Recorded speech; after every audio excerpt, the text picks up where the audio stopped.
Violence, violence, violence. I don't like it, I avoid, but violence likes me. KGFचा हा dialogue आज खऱ्या अर्थाने वैभव सूर्यवंशीने RCB समोर जगून दाखवला. आणि नुसता दाखवला नाही तर आरसीबीला शॉक देऊन राजस्थानला रॉक करून सोडलं. कालची लढाई ही नुसती मॅच नव्हती, तर रॉयल विरुद्ध रॉयल असं अस्तित्वाची लढाई होती. प्रश्न हाच होता की खरा राजेशाही रुबाब कोणाचा. एका बाजूला किंग विराट कोहलीची फौज होती, तर दुसरीकडे राजस्थानचे शूर रजवाडे. सगळ्यांच्या नजरा यशस्वी आणि वैभववर होत्या, पण आज वैभव सूर्यवंशीने जे काही केलं त्याला तोड नाही. त्याने अख्ख्या क्रिकेट विश्वाला आउटक्लास केलंय. वैभवची ती खेळी बघितल्यावर एक गोष्ट नक्की सांगता येईल, हा मुलगा कोणत्याही फॉर्मॅटसाठी तयार आहे. त्याला टेस्टमध्ये टाका, ओडीआयमध्ये द्या किंवा T20मध्ये, तो समोरच्याची दाणादाण उडवणारच. अरे 26 चेंडूत 78 रन कोण मारतं? ध्रुव जुरेलने 80 धावा केल्या खऱ्या, पण लोकांच्या नजरा फक्त त्या 26 चेंडूंच्या 78 धावांवर खेळल्या होत्या. तो एक खौफ होता, एक दहशत होती. ती दहशत हेझलवूडच्या डोळ्यात दिसत होती. ती भीती कदाचित पहिल्यांदाच बुमराच्या चेहऱ्यावर जाणवली.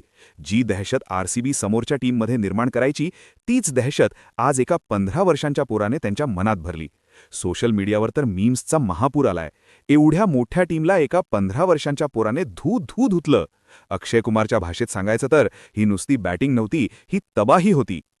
गेल्या मॅचमध्ये आरसीबीने सीएसके सोबत जे केलं होतं त्यापेक्षा भयानक अपघात राजस्थानच्या रजवाड्यांनी आरसीबी सोबत केला. आरसीबीने 202 धावा केल्या, कारण रजत पाटीदारने एक विलक्षण इनिंग खेळली. खरं तर आरसीबीचा गळा पहिल्याच ओव्हरमध्ये जोफ्रा आर्चरने पकडला होता. उरलेली कसर रवी बिश्नोईने पूर्ण केली. कसाबसा 202चा आकडा गाठला. पण हे टार्गेट राजस्थान इतक्या सहज गाठेल असं कोणालाच वाटत नव्हतं. रियान परागच्या नेतृत्वाखाली राजस्थान रॉयल्स या सीझनमध्ये इतिहास रचतीये. त्यांची बोलिंग सॉर्टेड आहे. नांद्रे बर्गर, जोफ्रा आर्चर आणि मिडल ओव्हर्समध्ये संदीप शर्मा व रवी बिश्नोईचा इम्पॅक्ट. ज्या टीमकडे अशी गोलंदाजी असते ती टीम आपोआपच वरचढ ठरते. आणि बॅटिंगमध्ये यशस्वी जयस्वालपासून जुरेलपर्यंत आणि आपले छोटू भैया वैभव सूर्यवंशी या सर्वांनी राडा घातलाय. 11 वर्षांनंतर पहिल्यांदाच राजस्थानने सलग 4 सामने जिंकलेत आणि त्यांचा विजयाचा रथ वेगळ्याच लेव्हलवर आहे. विचार करा, ऑरेंज कॅपच्या शर्यतीत टॉपचे 3ही खेळाडू राजस्थानचेच आहेत. नंबर 1ला वैभव सूर्यवंशी, नंबर 2ला यशस्वी जयस्वाल आणि नंबर 3ला ध्रुव जुरेल. पर्पल कॅपही त्यांच्याकडेच आहे. वैभवची बॅटिंग बघा. सीएसके समोर 15 चेंडूत अर्धशतक, आज आरसीबी समोर पुन्हा 15 चेंडूत अर्धशतक. आज तर तो शतक ठोकणार होता, पण 26 चेंडूत 78 करून बाद झाला.